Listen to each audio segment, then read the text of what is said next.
Megan from Zen Well. So we are going to look at a hip stretch, well, a couple of hip stretches. This is a routine, and we are getting some of the deep muscles in your hip as well as your adductors, all right? So to get started, excuse me, kitty. All right, we are gonna make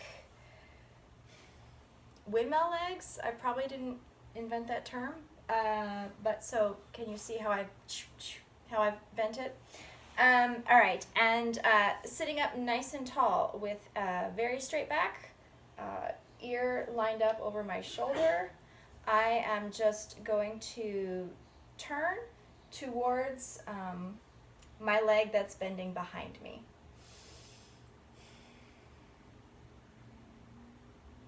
And it's not really about cranking it as far as possible. What's most important is that you maintain your posture.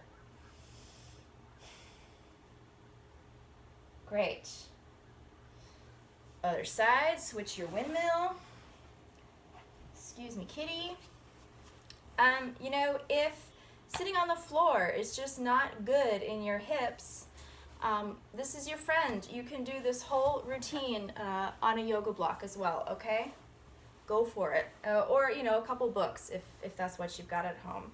So sitting up nice and tall, straight back, ear over my shoulder, turning towards the leg that's bending behind me.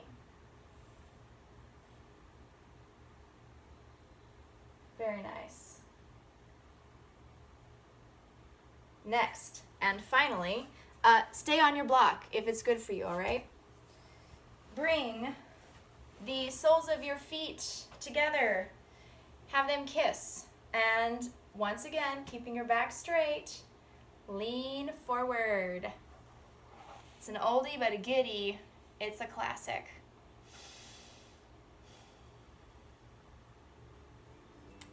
Very nice.